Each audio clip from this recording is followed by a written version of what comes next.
Good Thursday afternoon to you, 4 o'clock time for Sports4CLE. Browns getting ready to head to Baltimore, game they desperately need at 2-4. Trying to climb back to 500, get back in that playoff picture. Some news from out in Berea today. Jadeveon Clowney was back on the practice field, but is still day-to-day. Not sure if he'll be able to go against the Ravens. Same with Denzel Ward. Not sure if he'll be able to go. Same with the newly acquired Deion Jones, a linebacker, all kind of day-to-day. And they need all hands on deck to face Lamar Jackson and that Ravens offense. Let's welcome in Quincy Carrier. You can see him untitled, Unfiltered is the name of his show and his Browns coverage. Quincy, Browns are 2-4, and as silly as this is going to sound, if they win their next two against the Ravens and the Bengals, granted a huge if, they're in first place in the AFC North. So how do you fix the Browns? I know it's a topic you've dealt with. How do you fix them? Well, I mean, it's all on the defense at this point, right? And it's about effort, it's about discipline, and it's about just how badly do you want to be out there right now, right? Like, it just doesn't feel like this is a defense that really feels – because I feel like the word motivated gets loaded into directions that aren't necessarily useful. But when I say motivation, I mean believe in what you're being asked to do, right? And I think that's the problem. I don't think they believe in what they're being asked to do. And when you don't believe in what you're being asked to do, and you're an adult, you tend to not give the best effort in those things, right? We've all been there in our workplace where our boss tells us to do something. We don't think that's the best way to go about it, but they insist, and we just kind of go through the motions because that's what they want us to do, right? That's what this Browns defense feels like. Like they don't really agree with what they're being asked to do, and I think it's up to the coaching staff to recognize that and to adjust accordingly, because you're not going to get the best out of these guys ultimately if they don't believe that your plan's the one that's going to get them the victory. So something needs to happen there, an adjustment, maybe a change in voice. Something needs to happen to where these guys believe in the game plan that they're being handed out on Thursday to put out on Sunday. That's the issue I see with the defense. And that's something that can fix it. Like, we've seen this Browns defense play tremendous against Lamar Jackson last year. Same defense, same people, 2 games in a row, played tremendous against them. No reason they can't do it again. But we know the difference is last year the effort seemed like it was there. This year the effort doesn't seem like it's there. They need to figure out what happened there because the pieces are the same. This is not an old team. They didn't just fall off a cliff. Like, the talent's still there. You're capable of doing it, but at some point, people have to realize that it's them that's in their own way. Are they not asking guys to do what they do well? Is it? I mean, is that kind of what you're getting at, or is it just?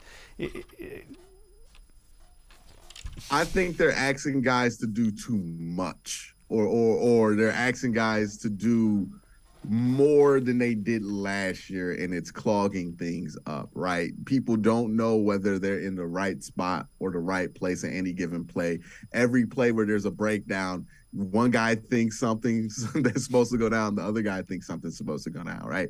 It's too complicated. There's too much going on. They tried to add too many wrinkles because it was year 3 that the team wasn't ready for. And what's resulted is a team that has absolutely no confidence in the calls that are being put out there. And even if you try to reverse it and try to just peel things back off the onion and make things simpler, it's a little bit different because, you know, it feels like a demotion to those guys, right? You know, the whole offseason, they felt like they were getting a promotion, getting more responsibility, more things to do. They fell epically on that. And then, yeah, we could pull it back and make it like last year, but that doesn't mean the result's going to get there because now mindset-wise, I'm not thinking, okay, I'm killing my role. I'm thinking I'm so bad at my role that I have to go back to what I did last year. Like I just failed a grade or something like that.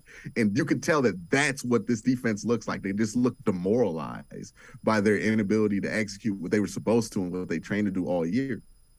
All right, let's head to the voicemail of Truth and Reason. Hi, this is Mustafa Womack, 50-year Brown fan. Go Browns Nation, Dog Pound. 2 things that trouble me that I've noticed this year is There's a lack of urgency that I've noticed. The players seem very lackluster out on the field. There's no leading presence on the field. Myles Garrett is supposed to be the leader of this team, if not the defense, and I just don't see any lack of urgency, any oomph from him at all. Secondly, Kevin Stefanski, is he too calm? I mean, at some point you have to put boot to butt, and you need to motivate your guys to do what they need to do. And I notice even winning, losing, he has the same demeanor on the sideline. We need to see more of that. Lastly, Joe Woods is just not doing the good job. Joe Woods does not put any fancy schemes together. The defense just looks like something out of the 80s, and they're just getting ran all over. And I hate to say it, but Joe Woods may have to go. And I know it's been spoken many times, but Joe Woods and his schemes just aren't working. And that's all I have to say. Thanks. All right, as always, appreciate all the voicemails. Quincy, you and I have talked about it. A head coach screaming at a professional athlete, that doesn't work. That's not, again, they're grown men, and that's not Kevin Stefanski's personality. So I don't think that's the issue. I do think the players need to play with a little bit more urgency. And what do you think about Woods and Mike Prefer? I mean, like, Woods and Prefer need to go. Like, I don't know how much more air I can expand on that, but like, yeah, Woods, the third year of the defense. The rule is in the NFL, hey, look, man, in your third year, if you have a setback, you're probably gonna be gone. Like, that just is what it is for a coordinator, especially. And then Mike Prefer, I mean, more than enough time to get rid of him. Like, it's just been what it is with him. But yeah, the lack of urgency thing with the Browns, like, I would rather have a team that is almost too calm versus a team that's like panicking, right?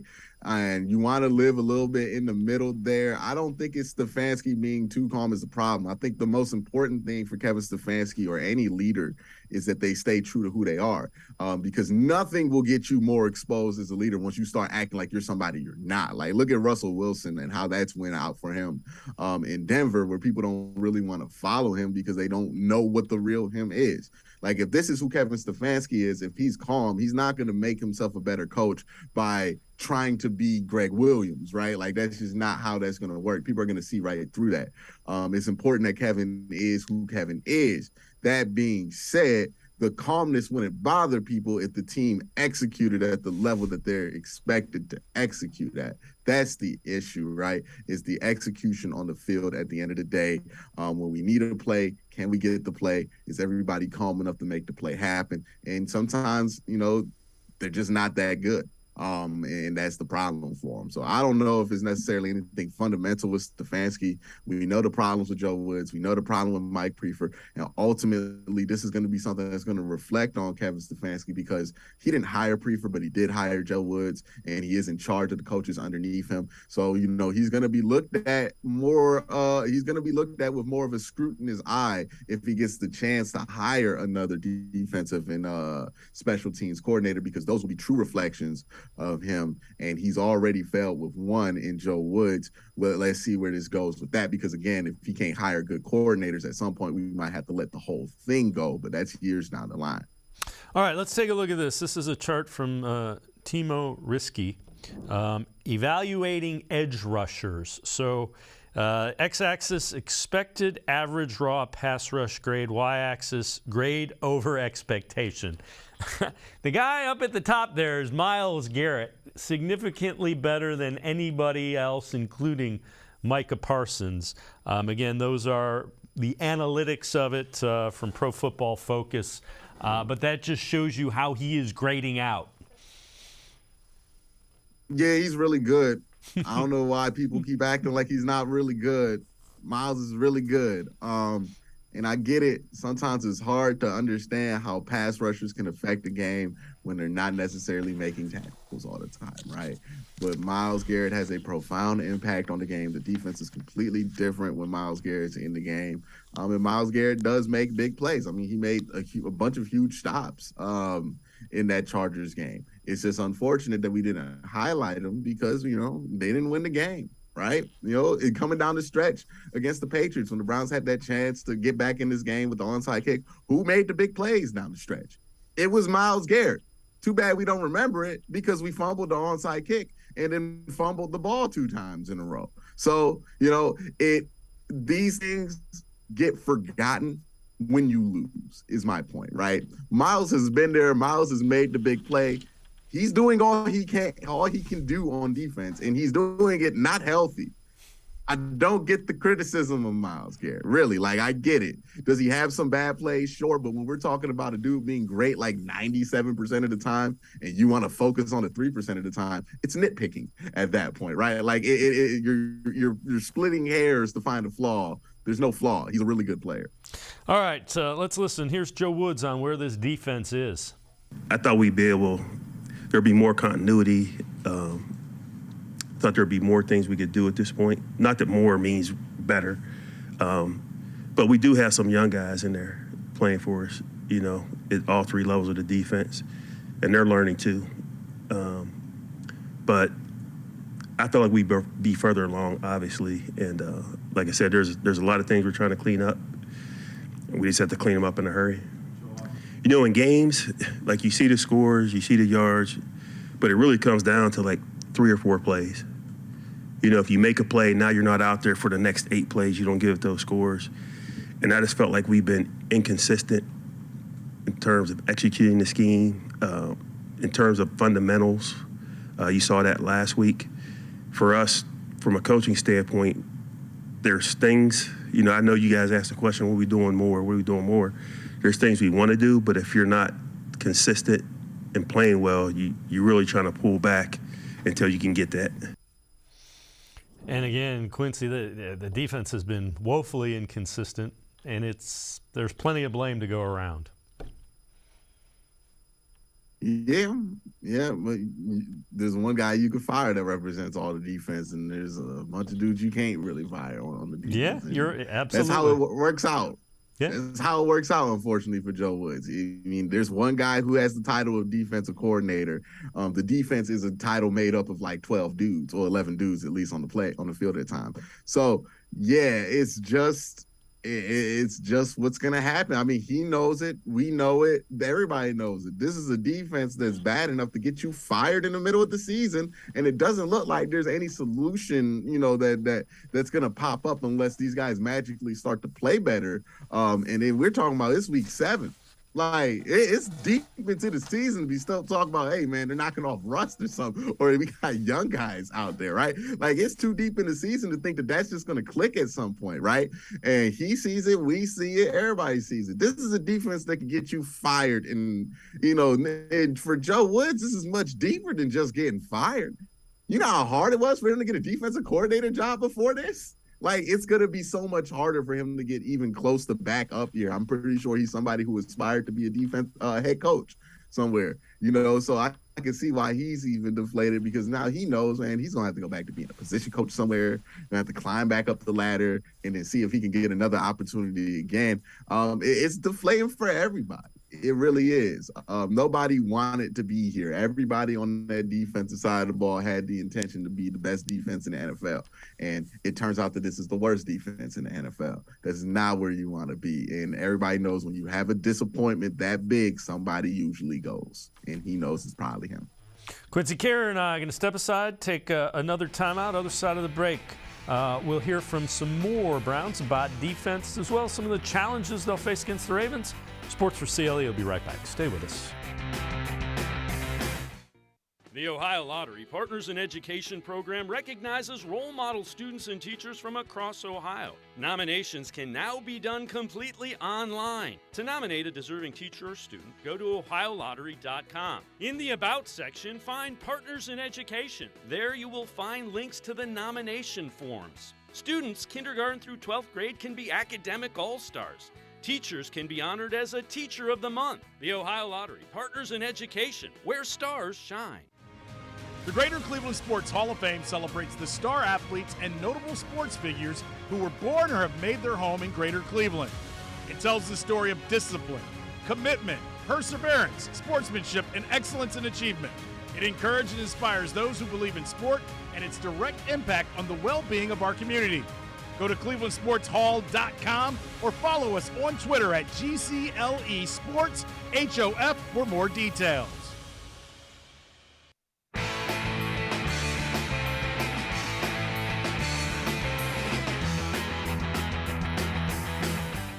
We continue talking Browns with Quincy Currier. Let's head back to the voicemail of Truth and Reason.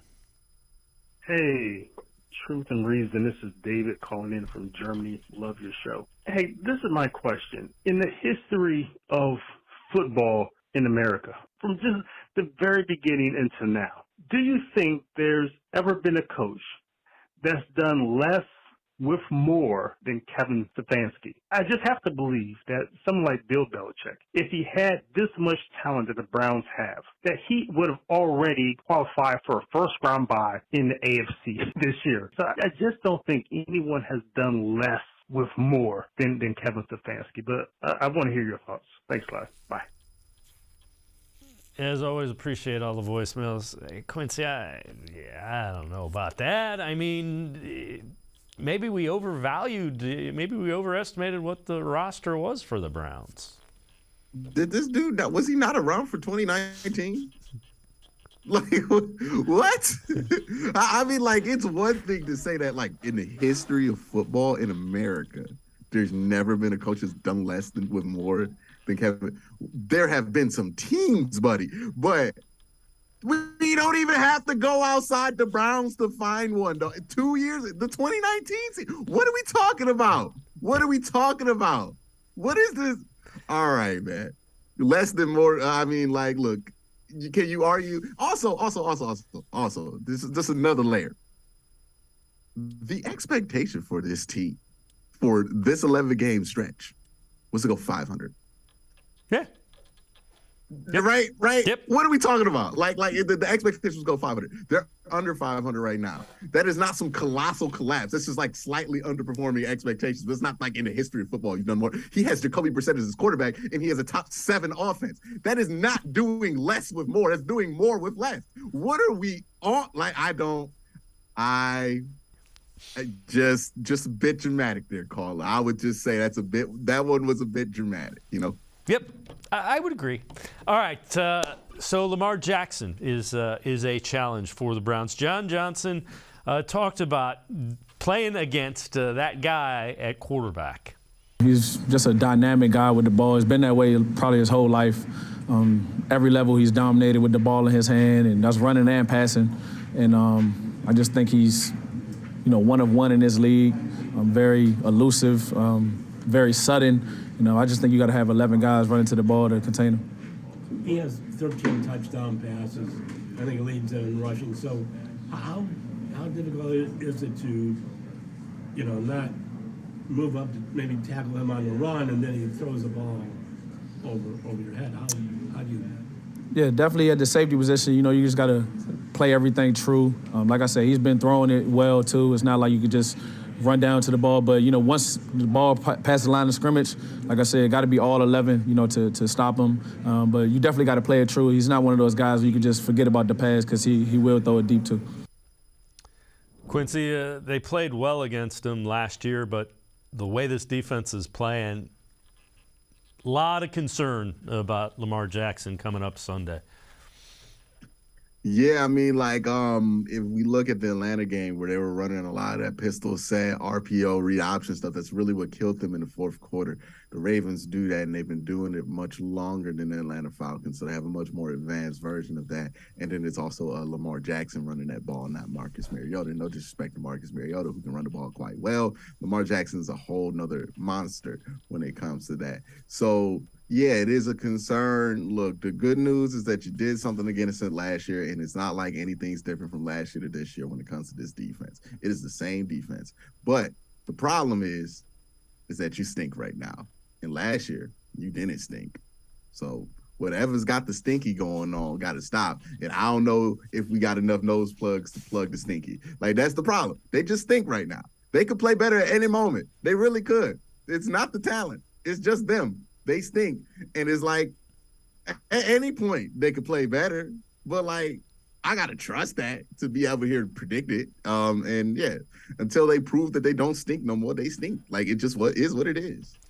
All right, so one of the concerns that has come out over the past couple of days, some of the younger guys kind of understanding everything that goes into being an NFL player. Joel Bitonio, the latest to talk about that today. I think guys, like, it's never an effort thing. Like, if you look at the film, like, I don't think it's guys, like, not trying hard. You know, you look at guys, we watch the film as a group, coach will show key plays in the game, and it's never an effort thing. So I think guys are bought in, guys want to play hard.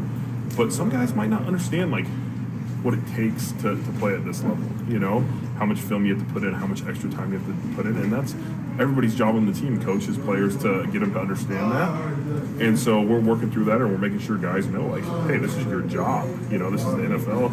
You have to be ready to go if your number's called or not. Like every game is that important in this league. And Quincy, you can be sure if they're saying that out loud now, they've been saying that in the locker room and in meetings for a couple of weeks. Well, this is something that happens, and it's not just exclusive to pro sports, but it's something that happens where it's like the first year for an NFL player, or if it's like if the viewer at home wants to, your first year at a job, you know, the first 3 months, you really into like, okay, I got to learn this. I got to figure this out. You know, like you're really into wanting to get good at the job and learning it, and you go on the steep curve and you're getting really good at it. And then you get to a point to where you feel comfortable about everything going on. And then all of a sudden you're not as invested about getting better at things as you normally would be, or as you were when you first took the job. And for this team, you know, that's why they call it the sophomore slump, is because a lot of these players at that point to where they feel like they know the defense well enough to be confident in some of it, but they don't really understand what it is that they don't know, right? And you got to get to a point where you start to understand, oh, I really don't know what I'm talking about, or I really don't know what I need to know. I just felt like I knew enough, and now I have to take that extra step. And I think that's what Joel Bitonio is trying to refer to is, hey, these are young guys. They don't necessarily know that they're not working hard enough. They do believe, like these young dudes probably do believe, if you ask them individually, that they are working hard, because in their mind they are. But they don't understand that there is so much more that you need to do in the NFL. And look, guys are probably telling them this is what you need to do, but that doesn't necessarily guarantee that dudes are convinced that that's what they need to do, right? Like this is just youth trying to get taught things by the older people, and you know, sometimes you don't want to listen. It just is what it is. You got to learn these things firsthand. A lot of these guys are probably learning that now, and hopefully something clicks soon. But I think that's what Joel was referring to. All right, so this is from TMZ, and let's take a look. So this is from June. Deshaun Watson was pulled over going 97 in a 70 mile an hour zone back in June. Let's listen here. Unfortunately, 97, that is a little fast for a warning, okay? That is 27 miles an hour over the posted speed limit. So you are going to receive a citation for that speed. I'll explain how you can take care of it when I come back up to the vehicle. If you will, you guys just stay in the vehicle. We'll get you out of here shortly. And again, Quincy, guys, slow down. Good Lord. We just had our guy on defense who's still beat up from going over the speed limit. Yeah, this is in June, right? Yeah. So this is before the whole Myles Garrett thing. And it's on the turnpike too. Like Myles is a little bit different. Apparently he was going Hilly like road. 20 over on like a regular street. This is on the turnpike. I mean, I don't suggest that people go 97 on the turnpike, but I've been on that turnpike long enough. You know, I was driving from Youngstown to Cleveland when I was in college to know that 100 miles per hour is not necessarily a rare thing to see on the turnpike. Sometimes you even see semi-trucks doing it. So, you know, be careful with your Deshaun Watson. I mean, like, you got a lot of great things coming up for you as far as contract and football-wise sees for you. You know, you want to make sure you can protect that. Probably, you know, it probably ain't worth the extra 2 minutes you're going to save going 97 versus just going 80 like everybody else. All right, Quincy Carey and I are going to step aside, take a quick timeout. Other side of the break, we continue talking Browns, look a little bit more into the Ravens. Sports4CLE, be right back. Stay with us. Come back to go forward. Back to learning new things. Back to pursuing your dreams. Tri-C has flexible learning options to fit your life. And every year, more than 1,000 local companies provide Tri-C students with real-world learning. The right education can boost your lifetime earning power by hundreds of thousands of dollars. Start now with a college education you can afford. Tri-C, where futures begin.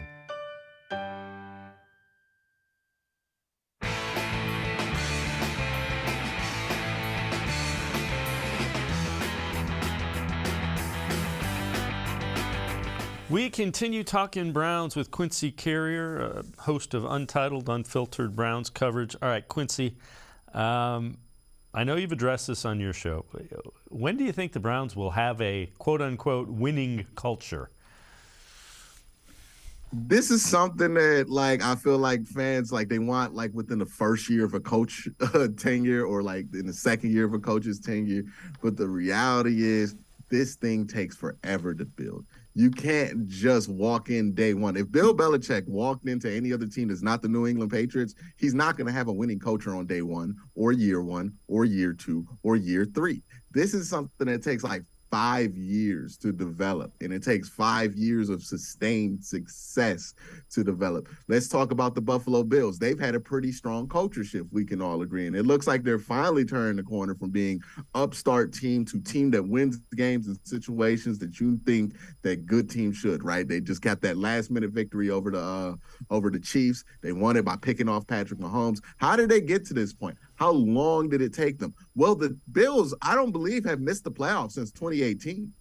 Correct me if I'm wrong, or at least since right. 20. I know they made it in 2019, 2017. Yeah. I don't know if they made it in 2018, but I know since 2019 they've been in the playoffs since. If they missed it in 2018, correct me, but I'm not 100% sure on that. But they've made, like, that's a lot of years of consecutive playoff appearances that the Buffalo Bills have had underneath their belt, and that has been something that's been beneficial for their program to the point to now everybody in there, the draft class, the guys, they all expect success. So when those moments are there, they can take it. Golden State Warriors took like 6 years to get to that point to where they can have a lesser team overachieve just because they're the Golden State Warriors, just because they believe it when Kevin Durant went down in 2019. And then they got to that point, obviously, where they won a championship last year.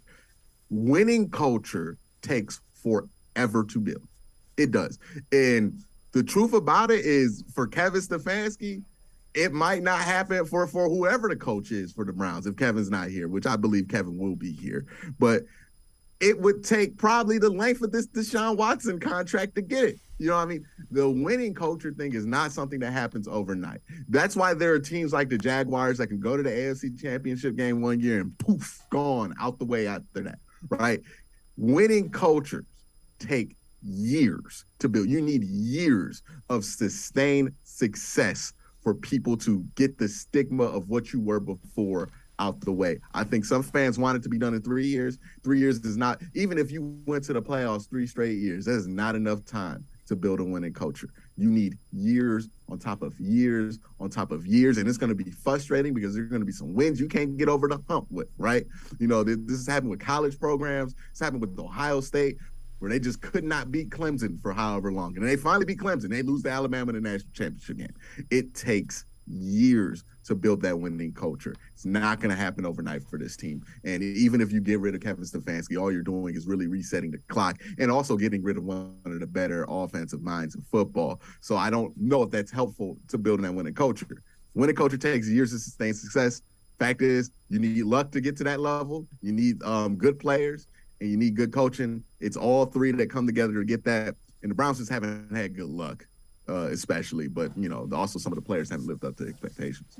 And coaches. So the Bills did not make the playoffs in 2018. They made it every year since they were 6-10 in 2018. All right, Browns split with the Ravens last year. Defense played pretty well in both of those games. Greg Newsome on if they can replicate that effort defensively this year.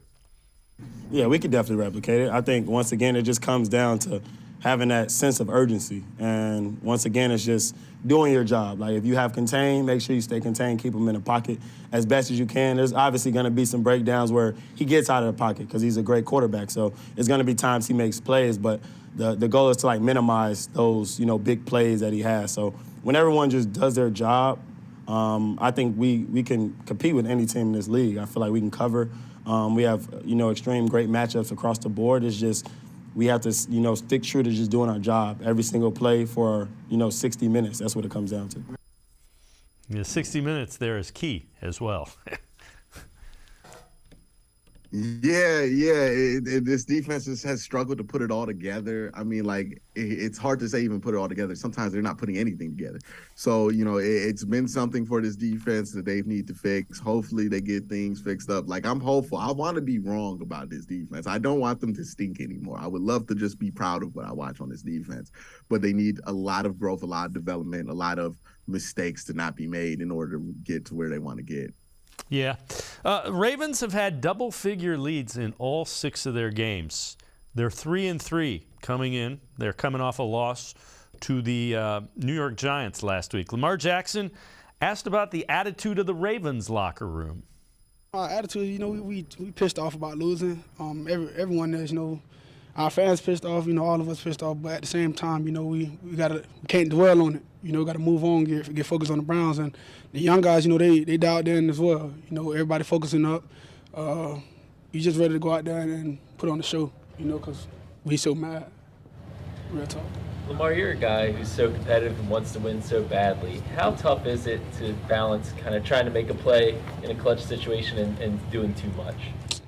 Man, it's football. Like you said, I'm very competitive, and sometimes things don't go as planned. Sometimes mistakes happen when you don't need them to, when you don't want them to. You're gonna have to live with them, but hopefully it don't happen again. Quincy, there's a lot of that you hear from the Ravens that you could also hear from the Browns. These are 2 teams that should probably be significantly better than 3-3 and 2-4. Yeah, both. It's interesting talking to Raven fans this week was, they don't feel good about this game too, right? They have given up a lot of fourth quarter leads. They have blown some games. They don't feel great about this. So it's going to be interesting. Both fan bases looking to get right this week. And I think that's going to be something that factors in. Again, the Ravens have gotten up on teams early. I wonder if that plays a factor because the Browns aren't necessarily the best play from behind team in the NFL. But, yeah, it's going to be an interesting game. It's an important one. I expect it to be a very physical one. We'll have more on the Browns against the Ravens. Quincy Carrier and I step aside, take one more timeout, other side of the break. More talking Browns against the Ravens. Stay with us. Come back to go forward. Back to learning new things. Back to pursuing your dreams. Tri-C has flexible learning options to fit your life. And every year, more than 1,000 local companies provide Tri-C students with real-world learning. The right education can boost your lifetime earning power by hundreds of thousands of dollars. Start now with a college education you can afford. Tri-C, where futures begin. The Ohio Lottery Partners in Education program recognizes role model students and teachers from across Ohio. Nominations can now be done completely online. To nominate a deserving teacher or student, go to ohiolottery.com. In the About section, find Partners in Education. There you will find links to the nomination forms. Students kindergarten through 12th grade can be academic all-stars. Teachers can be honored as a Teacher of the Month. The Ohio Lottery Partners in Education, where stars shine. The Greater Cleveland Sports Hall of Fame celebrates the star athletes and notable sports figures who were born or have made their home in Greater Cleveland. It tells the story of discipline, commitment, perseverance, sportsmanship, and excellence in achievement. It encourages and inspires those who believe in sport and its direct impact on the well-being of our community. Go to clevelandsportshall.com or follow us on Twitter at GCLE Sports HOF for more details.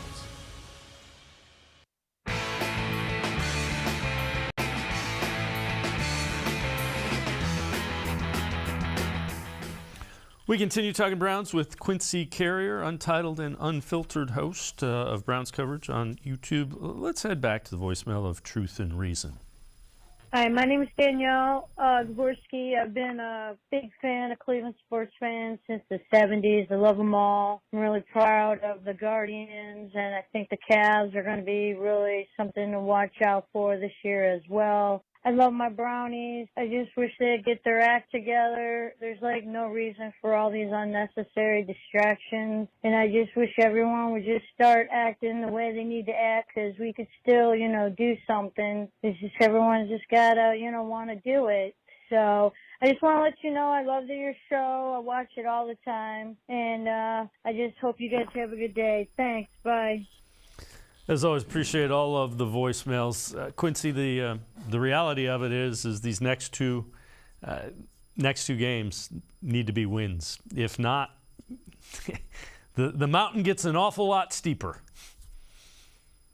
Yeah, if you win these next two games, all of a sudden you're 3-0 in the division, and you just clinch being over 500 in the division, which is wow. Okay, cool. If you don't win these next two games, you're 1-2 in the division. You're 2-6 on your record. We all know what that sounds like, right? So, yeah, this is a big 2-game stretch. It's unfortunate. They should have won against the Jets. They should have won against the Chargers. They should have won against the Falcons. They had those opportunities in front of them. They did not capitalize on them.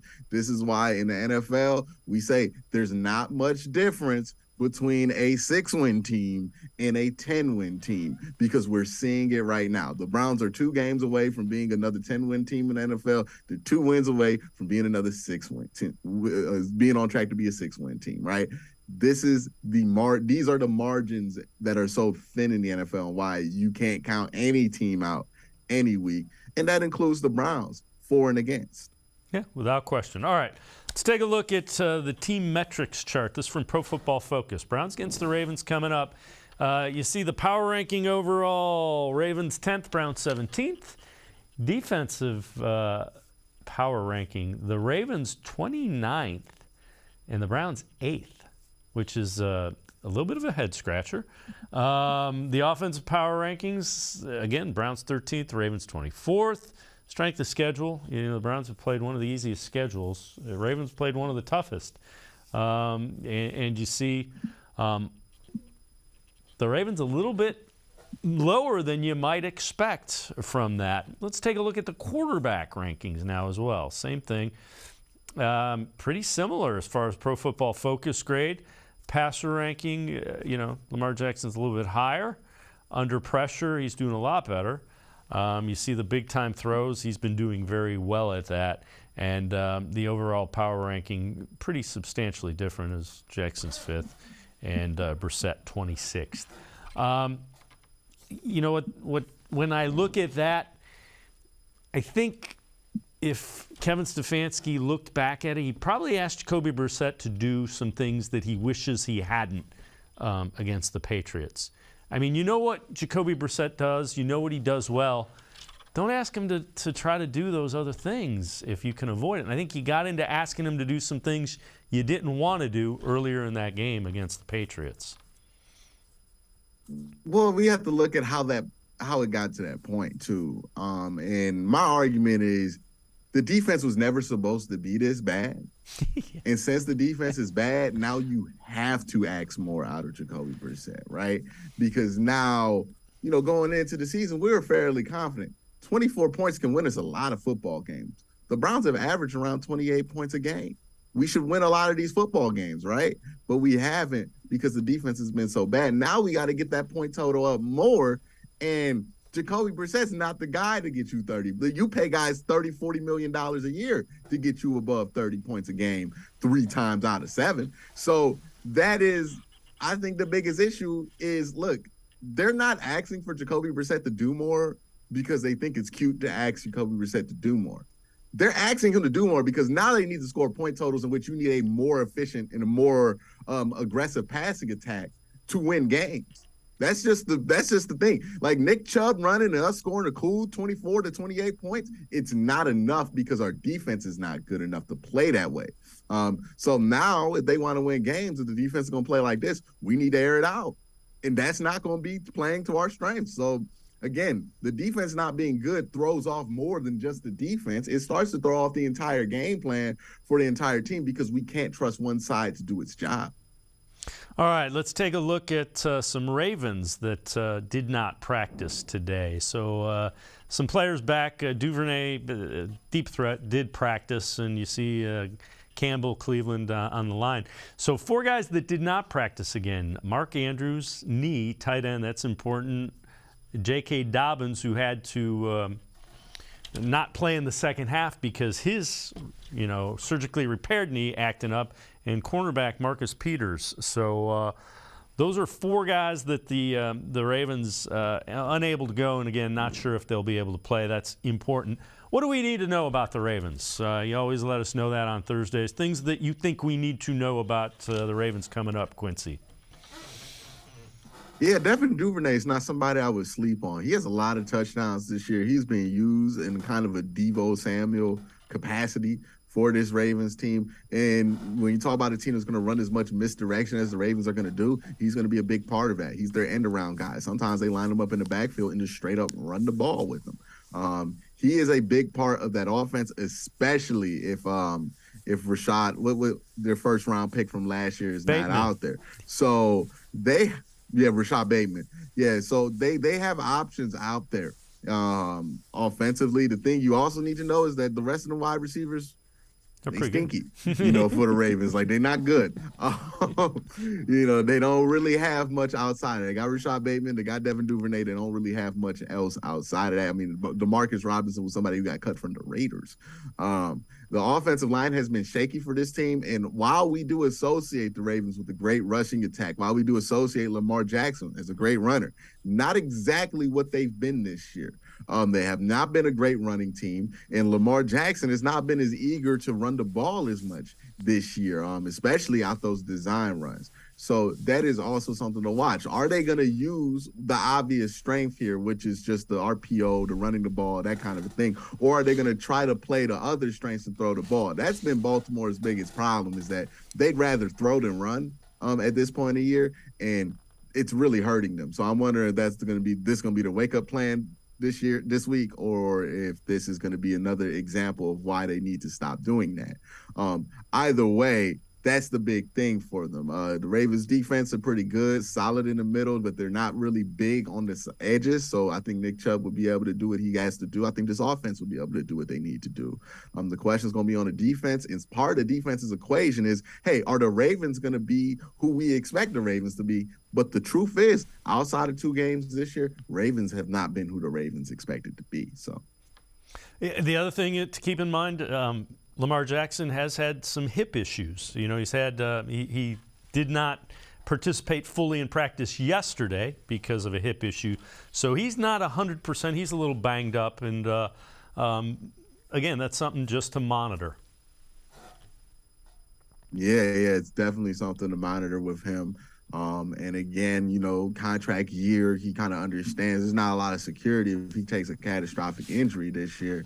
So maybe subconsciously he's deciding, I don't want to put myself in that much danger if I don't have the guarantees of a contract to have my back once I get back from this injury. There's a lot going on in Baltimore.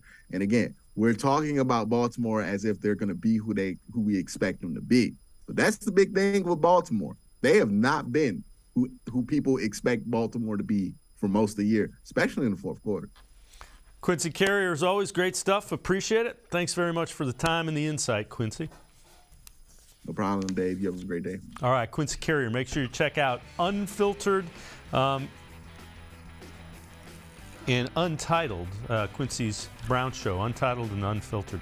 That's going to do it for this edition of Sports for CLE. We're going to take a quick time out. Other side of the break, Casey Kinnamon from Dog Pound Daily. Sports for CLE. I'll be right back.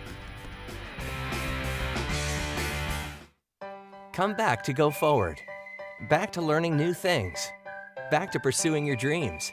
Tri-C has flexible learning options to fit your life. And every year, more than 1,000 local companies provide Tri-C students with real-world learning. The right education can boost your lifetime earning power by hundreds of thousands of dollars. Start now with a college education you can afford. Try C, where futures begin. The Ohio Lottery Partners in Education program recognizes role model students and teachers from across Ohio. Nominations can now be done completely online. To nominate a deserving teacher or student, go to ohiolottery.com. In the About section, find Partners in Education. There you will find links to the nomination forms. Students kindergarten through 12th grade can be academic all-stars. Teachers can be honored as a Teacher of the Month. The Ohio Lottery Partners in Education, where stars shine. I am powerful beyond my wildest imagination. I will define my future. I will keep challenging myself to improve. Because I am a future leader of this great nation. I will be responsible for raising a beautiful family. And educating not only my generation, but many more to come. I will make a difference in my community. And I will stand up for what I believe in. I will not settle for simply chasing my dreams. I will achieve them. Because I was given a chance. An opportunity. A home. At Family, Career, and Community Leaders of America. The ultimate leadership experience. FCCLA has been one of the greatest experiences of my life. It's made me who I am today. Join us. We'll build a new future together.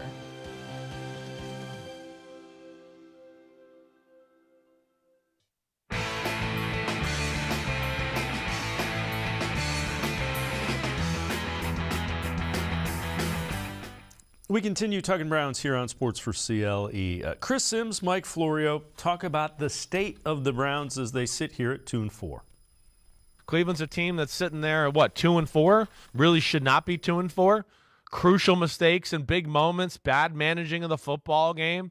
I mean, we were sitting here, a few weeks ago going, man, Cleveland looks kind of good. It could be a question here when Deshaun Watson gets back. Will they definitely just hand the job over to him? But now with the way it looks and the current state of the football team and where their schedule's going, they should be one of those teams like you talked about with the Giants, the Jets, the Vikings that put some wins in the bank early on. And, they could deal with some of the tough parts of the year. Now they're in danger of oh, crap, the year could fall apart. Ravens, Bengals, Dolphins, Bills, Bucks, Texans, Bengals, Ravens, Saints. That's their next slot of games. Wow, that's a tough schedule. I don't know what they're going to look like when it's all said and done. But if they can hang around the fringes of the conversation until week 13, when Deshaun comes back for the final 6 games, they fit the profile of a team that could make a push late. You look at those final 6 games, they could make a push late to get to the postseason, and Deshaun Watson will have had 6 games under his belt by then. Who knows what happens if and when that occurs. Let's welcome in Casey Kinnamon from Dog Pound Daily. And Casey, that puts added pressure on these next games until Deshaun Watson gets back. They got to be at least at 5 or 6 wins, and there is not an easy path to get there. Absolutely not. These next 2 games are everything. If they can make it to the bye and they're 2-6, it'll start to get laid awfully early if they don't get at least 1 win before the bye. But they need to bank 2. These are division games. These carry extra weight. If they could manage to win these next 2 games, sure, you're only 4-4, but you've got 3 wins within the division. That'd be huge because the way this thing's shaken out, no one's really separated. So it all comes down to these next 2. The other thing is if they win the next 2, they're in first place in the AFC North. They have the 3-0 record, and everybody is at 3-3 or worse. It's 3-3, 3-3 for the Bengals and the Ravens, 2-4 for the Steelers and the Browns. All right, so let's take a look at the top 10 offenses right now. This is by the 33rd team, so it's a group of former NFL executives.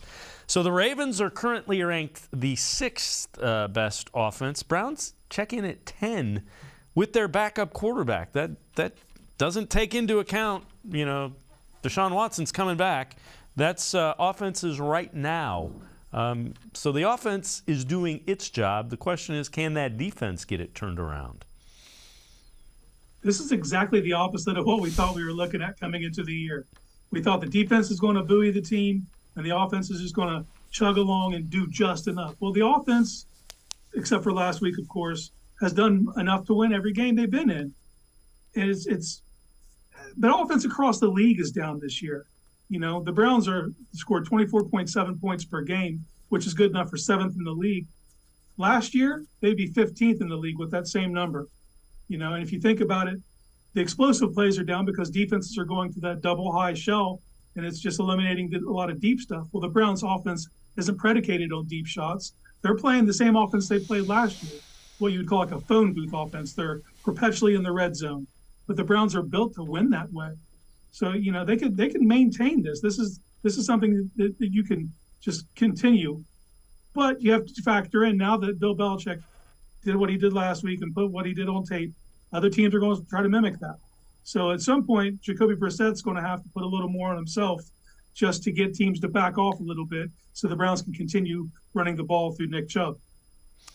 Yeah, and again, Brissett didn't play well last week. I think everybody would agree. So let's see if that can happen.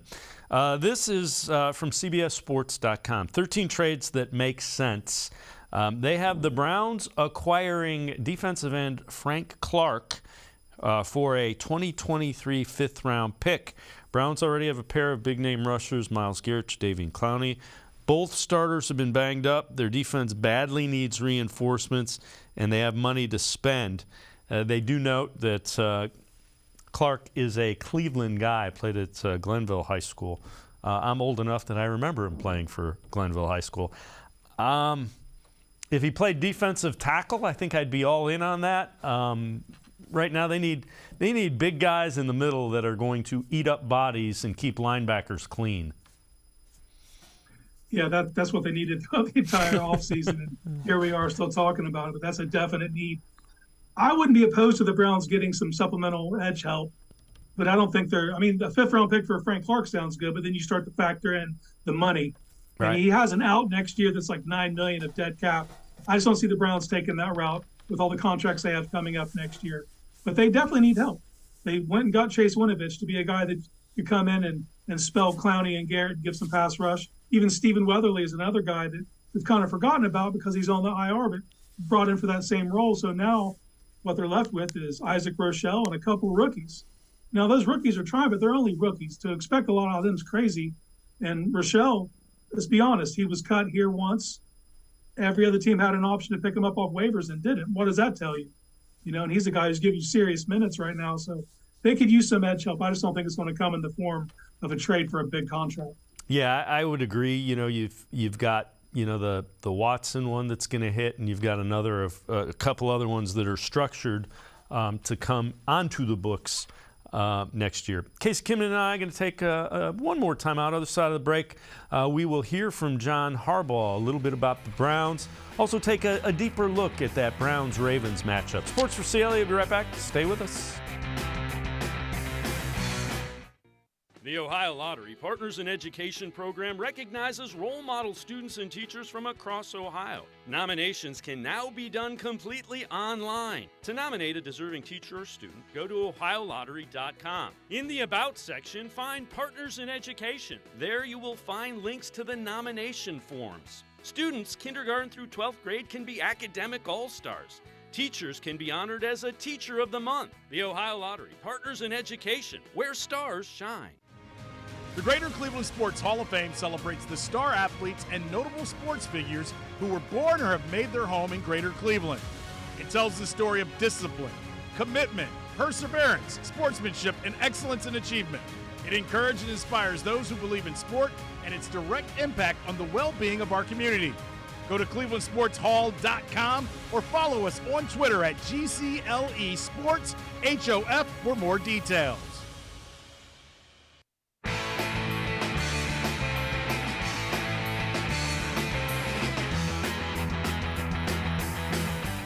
We continue talking Browns with Casey Kinnamon from Dog Pound Daily. John Harbaugh, head coach of the Baltimore Ravens, talked about Nick Chubb and what he has seen from the Browns running back. Well, I think the thing about Nick Chubb is his downhill, just combination of explosiveness and power. You know, you're not gonna throw arm in there, you're not gonna throw a shoulder in there, an elbow or something like that, and knock him down. I mean, you got to bring everything you got, you got to wrap him up, and then everybody else has got to come too, because he's going to be running and bringing it 100 miles an hour with a lot of power, got great vision. They built the offense around him, essentially. So he's right there. If he's not the best back in the league, he's one up for sure. So we have a lot of respect for him, their whole offense, the way they're built, but he drives it. And Casey, it sure sounds like Nick Chubb's going to be seeing 8 and 9 men in the box come Sunday in Baltimore. Yeah, Harbaugh understands what he's up against. And from what it sounds like, there was probably an extra emphasis on tackling this week. Let's see if it works out the same for them as it did for us last week. But, yeah, I mean, he's right. The offense runs through Nick Chubb when run accordingly, and that's something the Browns have to be cognizant of because the Ravens have been getting leads in their games, and that might take the Browns out of their flow. So they got to stay with the game script. They got to be able to keep it within striking so they can run their offense through Chubb. So this tweet from Jake Trotter, again, this will be concerning and something that needs to be paid attention to. Ravens offense ranks #1 in both run block win rate and yards before contact on designated runs. And you see that's 4+ yards, almost 4.5 yards carry. Browns defense is giving up the most yards before contact on design run plays per carry, almost 3.5. Those are very concerning numbers relative to Sunday's game. Frankly, I'm surprised it's only 3.3 for yards before contact, especially after what Austin Eckler did to him. He was getting 9 yards before he even saw a defender. But yeah, if you were going to concoct a recipe that could end up in a disaster, that would be it. You know, the Ravens block up well, and they have a dynamic running game. It's not predicated on one thing. They do like most out of shotgun, and they run a little bit of pistol. But you're getting that mostly that kind of look. But the threat of Lamar Jackson running is what kind of opens it up for everyone else. And Dobbins, of course. But Kenyon Drake was really coming along against the Giants, so that's something you got to watch out for. They can do it in a variety of ways, and the Browns have not been disciplined enough to stay in rush lanes. So it comes down to, are they going to stay with it? Are they going to be focused on the task at hand and everyone does your job and stay in your rush lane and try to limit the Ravens? Because if not, they could be off to the races. Yeah, the Ravens have gotten out to big leads, have had double-figure leads in all 6 of their games. All right, this is from Dog Pound Daily. 3 big storylines for Week 7 against the Ravens. 3, can the Browns contain Lamar Jackson? They did a decent job in 2 games last year. Number 2, can Jacoby Brissett get on track?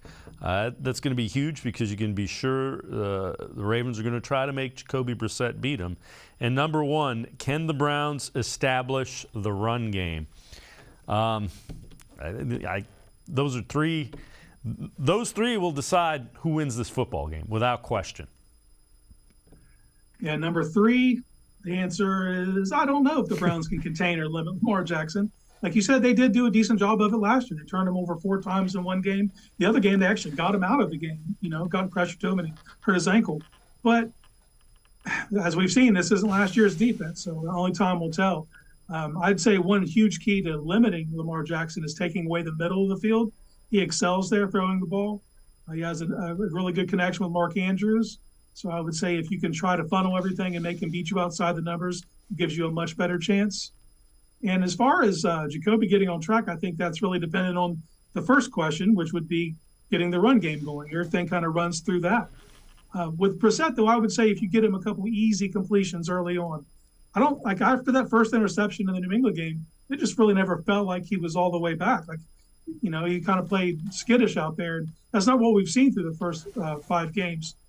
So it kind of runs off each other. If they can get the run game going, get Brissett some easy passes, I think this offense will be okay. It's kind of interesting. The Mark Andrews, you have a couple of guys that are built to defend him. The one that I'm really curious about is Martin Emerson. He is physical enough that I wouldn't – I'd at least see what happens. Put him up against a tight end. He likes being physical. That would seem to me to make sense. Yeah, he has the physicality. He has the length. He's definitely feisty enough. And the Ravens almost play in your hand in that regard because with Andrews, he isn't a typical inline tight end. They'll move him around. They'll put him in a bunch formation where he's already out wide, which, kind of makes it to where a defensive back has to pick him up. And if you had to pick a Browns defender to do that, I'd pick Martin Emerson. Yeah, and the other option you have is JOK. That's a guy that can run, and I don't know that he's quite quick enough, although maybe. Those are your two options.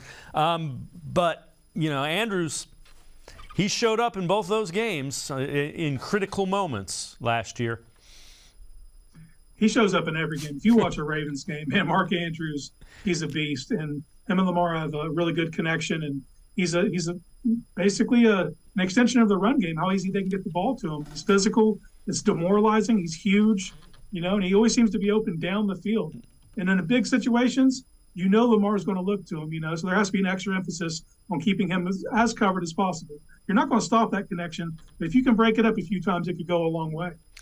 Casey, I don't know about you. I until I see this Browns defense play better, I just can't say I think they're going to, can they play better? Yeah, we need to see it, though. I'm concerned about this one. I think this one's going to be tough. Especially with all what we're hearing in all these press conferences, kind of people painting narratives that other people aren't doing the work they need to be doing. And, it's just more division. And that's not what this team needs. This team needs to come together. They need to be all for one. And it's heading into this week, though, this is going to be a big moment for them because this is a division game. This is an opponent you know really well. Your coordinators know them really well. They're going to try to put you in the best possible positions, but are they up to the challenge? And like you said, I have to see it before I can start to believe it. Casey Kinnamon, Dawg Pound Daily, as always, great stuff. Appreciate the time and the insight. Thanks very much, Casey. Hey, anytime, Dave. All right, Casey Kinnamon, make sure you read them, pages of Dawg Pound Daily. That's going to do it for this edition of Sports for CLE. See you back here tomorrow at 4. Have a great night, everybody. See you tomorrow at 4 on Sports for CLE.